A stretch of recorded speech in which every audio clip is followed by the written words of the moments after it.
মুখটা আজ বেশ জন্মনে কানুর। সকালবেলায় চায়ের সাথে দুখানা বিস্কুট। আহা, এমন দিন যদি রোজ আসে। বাসি রুটি খেতে খেতে চড়া পড়ে গেছে পেটে। আঁচলের খোট থেকে একটা কড় করে 100 টাকার নোট দিয়েছে গিন্নি।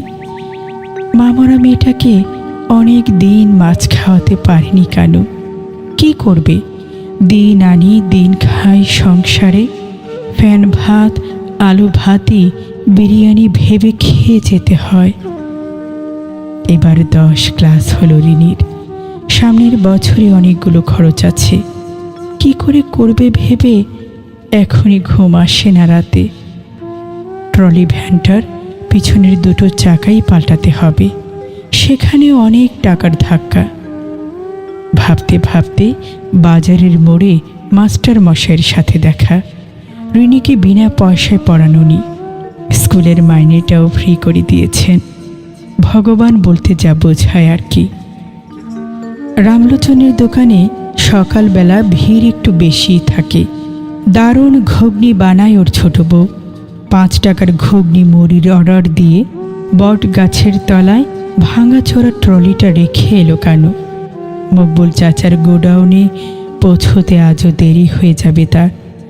যত ঝামেলা ওই 2 বিস্কুটের লোভে। আজ মুখার্জি বাবুর ছাদ ঢালাই। 40 বস্তা সিমেন্ট 7টার মধ্যেই পৌঁছে দেওয়ার কথা। এখানে 8টা বেজে গেল। খুব ডাঁট শুনতে হবে আজ মকবুল চাচার কাছে। অনেক দিন পর সারা বাজার ঘুরে জম্পেশ করে বাজার করবে কানু। বক ফুলের বড়া কতদিন খায়নি। 2আটি কলমি শাক নিতে হবে, লাউ নিতে হবে কচি দেখে, জিরে ফোড়ন দিয়ে লাউ মসুর ডাল, আর রিনির জন্য কাতলা মাছের পেটি। আহা, এখনই জিভটা কেমন নোনতা নোনতা লাগছে। গিন্নি আসার সময় বলেছে ফেরার পথে ট্রলিটা সারিয়ে নিতে, টাকা ওই দেবে। তবে তবে একটা প্রশ্ন ঘুরপাক খাচ্ছে মাথায়, সরলা এত টাকা পেল কোথায়? গতকাল অনেক দিন পর যেচে সোহাগ করে গিন্নি বলেছে এবার নাকি আমাদের দুঃখ ঘুচে যাবে। রিনির জন্য একটা সরেশ পাত্রের সন্ধান দিয়েছে নাথুলাল।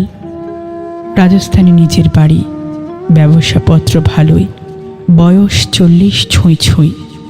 এখানেই একটু আপত্তি জানিয়েছিল কানু। তবে গিন্নির মতে সোনার আংটি বাঁকা হলেও দাম কি কমে? রিনির বিয়ের কথা ভাবতেই সকাল সকাল মনটা ভার হয়ে গেল কানুর। মরার আগে রিনির মাকে কথা দিয়েছিল ওকে মানুষের মতো মানুষ করে তুলবে। বিয়ের পর রিনিকে ওর বর পড়াশোনা করতে দেবে তো? কথা বলে নিতে হবে নাথুলালের সঙ্গে।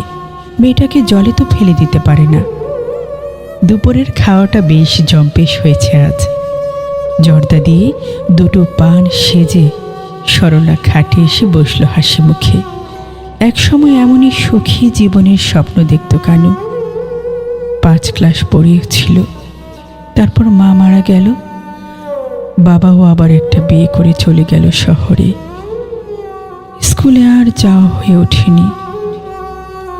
নতুন মায়ের গরম খুন্তির ছ্যাঁকা খেয়ে সেই তখন থেকেই ট্রলি চালিয়ে যাচ্ছে কানুও। গীতা এলো জীবনে। রিনি জন্মের 2 বছর পর সেও একা করে চলে গেল স্বর্গে।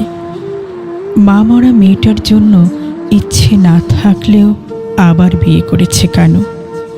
সরলা কানুর দ্বিতীয় পক্ষের স্ত্রী। অনেক আগলে আগলে আজ সেই ছোট্ট মেয়েটা 10 ক্লাসের ছাত্রী, হয়তো একটু বেশি আহ্লাদীয়। রিনির সংসারের স্বপ্ন দেখতে দেখতে চোখটা একটু ধরে এসেছিল কানুর। পাশ ফিরে সরলাকে জড়িয়ে ধরতে গিয়ে দেখে বিয়ের তোবড়ানো টিনের বাক্সের ডালা খুলে এক দৃষ্টিতে তাকিয়ে আছে সরলা।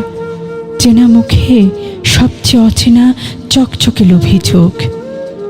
পিছনে কানু কখন এসে দাঁড়িয়েছে সে খেয়ালও নেই তার। বান্ডিল বান্ডিল টাকার গন্ধ শুকতে শুকতে আনমনে অস্ফুটে হিসেব করে চলেছে। 4টে নতুন ডালের দাম, ট্রলি সারানোর খরচ, অনেক দিনের শখ।